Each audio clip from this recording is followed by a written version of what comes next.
Bonjour à tous, je suis Anne-Catherine Dumortier, docteur en pharmacie et naturopathe, responsable du département sciences d'Energetica Natura pour la France. Energetica Natura est une entreprise de compléments alimentaires spécialisée en santé intégrative et fonctionnelle. Chez Energetica Natura, nous sommes en permanence à la recherche de nouveaux outils et supports de formation. C'est pourquoi je suis vraiment ravie de lancer cette série de podcasts, les Capsules Pro Energetica Natura. Ces capsules pro seront pour vous de formidables rendez-vous de formation en médecine fonctionnelle et santé intégrative. Nous y aborderons des thématiques que vous rencontrez chaque jour dans vos cabinets et pour lesquelles des thérapeutes experts partageront leurs connaissances et leur expérience pratique. Cela vous permettra d'acquérir de nouvelles clés de compréhension et d'enrichir votre pratique. Retrouvez-nous régulièrement pour ces rendez-vous destinés aux professionnels de santé. Pour ces podcasts, nous aurons l'honneur de recevoir des experts.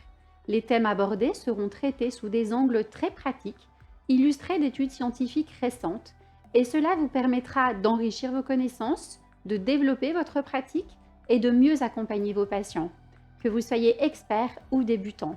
Alors bienvenue dans nos podcasts et laissez-vous inspirer.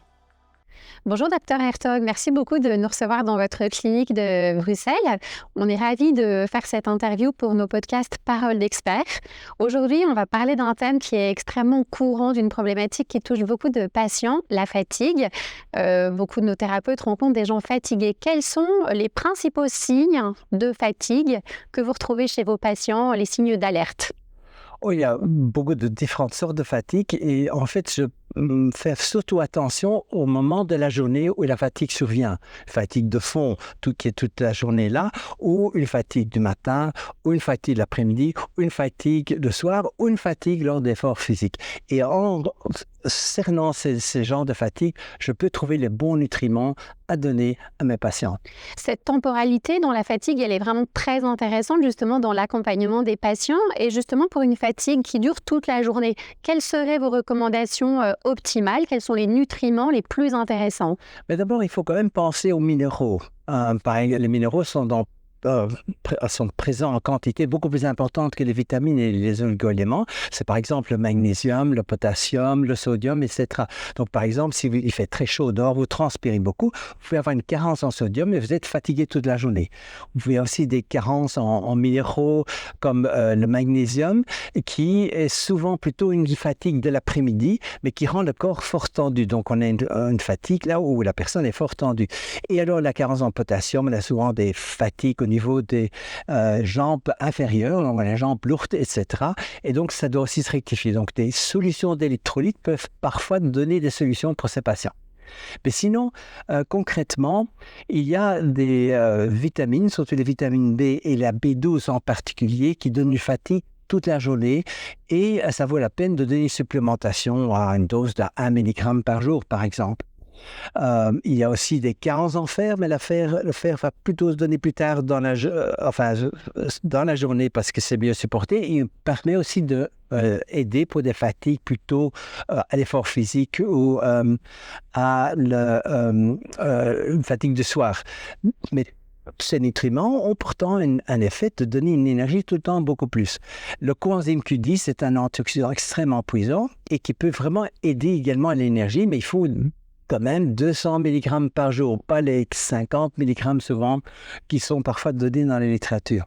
Et on a aussi des plantes, par exemple, Kalashwanganda, qui est une plante, un extrait, si vous donnez environ 300 mg par jour, vous pouvez réellement avoir aussi une énergie toute la journée. Donc c'est tous des suppléments qui peuvent donner des amélioration relativement importante. Hein. Ce n'est pas juste 2%, c'est peut-être 20%, 30% moins de fatigue.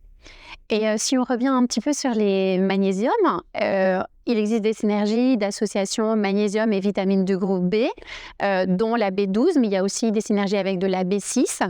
Qu'est-ce que vous en pensez? Mais une de ces énergies qui est fort connue est celle de la vitamine B12 et le magnésium. Donc, si vous donnez la vitamine 12 en plus que le magnésium, vous avez un meilleur effet.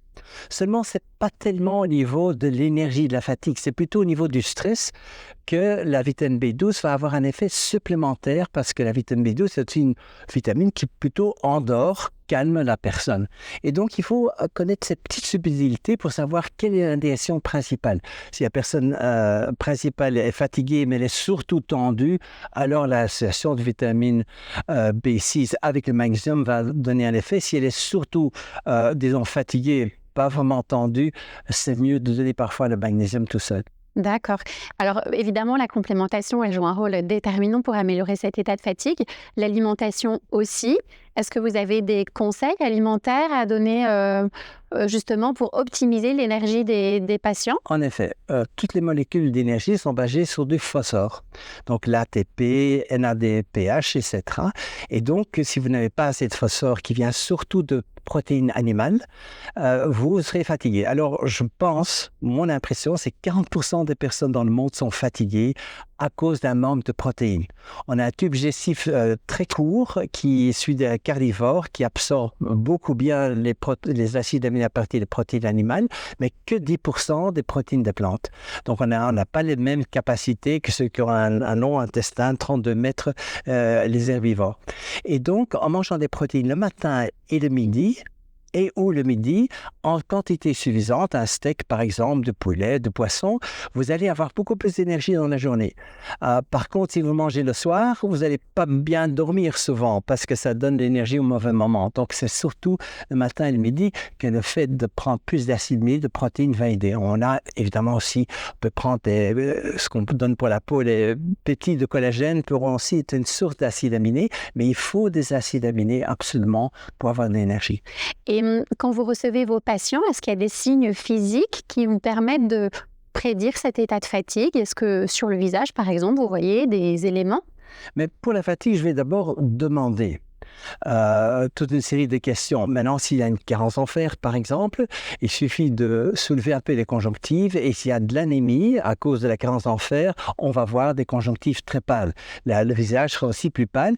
Et au niveau des ongles, là, c'est très intéressant parce que au niveau des ongles, si vous manquez de fer, vous avez vraiment l'ongle en plusieurs couches seront dédoublées.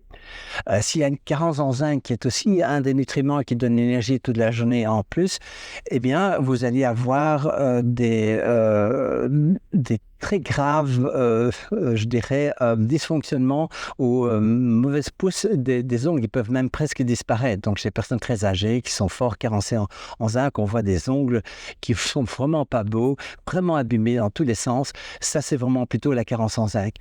Et donc, en regardant bien le corps, on a quand même beaucoup d'informations. Si vous manquez de magnésium, vous allez par exemple avoir les mains plus moites. Pourquoi? Parce que dans le manque de magnésium, la personne fait plus de catécholamines. Ça, c'est l'adrénaline, noradrénaline, la dopamine. Elles sont produites en plus quantité, ça rend nerveux et donne ces réactions. Aussi, dans la carence de magnésium, on a plus de glutamate qui va être actif, donc puisque le magnésium a un effet calmant là-dessus, et le glutamate est aussi un neurotransmetteur excitatoire. On va aussi pouvoir avoir plus de cortisol, donc c'est une hormone qui donne de l'énergie, mais qui peut parfois rendre un peu survolté et qui ça peut être aussi gênant. Donc, vraiment en examinant le corps, on a une idée. Dans la carence en magnésium, il y a souvent les muscles du bas du dos qui sont fort tendus, mais dans la très grosse carence en magnésium, on est partout tendu et les réflexes sont très rapides. Par exemple, si je tape avec le marteau réflexe au niveau du genou, ouf, le réflexe sera très très rapide. Et donc, c'est vraiment intéressant que le nutritionniste ou même le patient ait aussi une connaissance à côté de celui du médecin de quels sont les signes physiques de la carence sur le corps. Est-ce que justement pour essayer d'améliorer tous ces signes, en ce qui concerne en particulier la prise de magnésium, vous préconisez plutôt une prise le matin, le soir ou parfois tout au long de la journée pour bien répartir l'apport de magnésium? Quels sont vos conseils? Oui. En principe, si vous avez vraiment une grosse carence en magnésium, il faut le prendre 2 fois par jour. Et donc, matin et soir est idéal. Toutes les formes bisglycinate, glycérophosphate de magnésium vont en effet assez calmant. Donc, le soir, aucun problème de le prendre. Par exemple, si vous avez du magnésium citrate, vous ne pouvez pas le prendre le soir. Donc, ça, c'est plutôt le matin. Et donc, je pense qu'il faut prendre 2 fois par jour. Maintenant, il faut savoir qu'une des grandes raisons de manque de magnésium est tout simplement l'alimentation. Vous buvez du café, une boisson acide, même du thé, le magnésium est transmis dans les urines. Donc, il faut d'abord arrêter les pertes de magnésium. Et la deuxième grande carence, c'est que peu de gens mangent, enfin, il y a une série de gens qui ne mangent pas assez de légumes. Et ces légumes à feuilles vertes très, très foncées, qui sont très riches en magnésium. Maintenant, les légumes poussent si vite qu'en fait, ils n'ont plus cette couleur vert foncé. On les cueille déjà avant de les vendre. Et alors, ils sont très pauvres en magnésium. Donc, il faut presque une supplémentation en magnésium de toute façon. C'est vraiment intéressant justement d'avoir cette complémentation entre ce qu'on met dans nos assiettes et les compléments alimentaires. Je pense que c'est vraiment comme ça qu'on optimise au mieux la santé des patients. Oui. Si vous aviez 3 conseils incontournables pour optimiser le niveau d'énergie justement des patients, votre top 3 des conseils anti-fatigue? Je dirais il faut d'abord le régime, comme j'ai dit, manger des protéines, éviter le sucre, c'est très important. Deuxièmement, prendre quand même des compléments alimentaires qui sont comme magnésium. Presque tout le monde doit prendre du magnésium actuellement parce que l'alimentation est de toute façon trop déficitaire, même si vous allez chez le bio. Et du fer aussi, si vous ne mangez pas assez de viande rouge, il faut des suppléments de fer, il faut aussi des oméga 3 et tout ça qui donne aussi plus d'énergie. Et alors, le troisième, c'est qu'il faut aussi une attitude psychologique positif. Si vous êtes, vous voyez toujours, vous essayez toujours de résoudre les problèmes qui vont mal, vous n'avez plus le temps d'apprécier le monde comme il est beau. Et ce bon sentiment d'appréciation de ce qui nous entoure et de ce qui est en nous vaut vraiment la peine et donne aussi de l'énergie. Merci beaucoup, Dr Hertog, pour cette note très positive et vraiment très, très intéressante. C'était passionnant.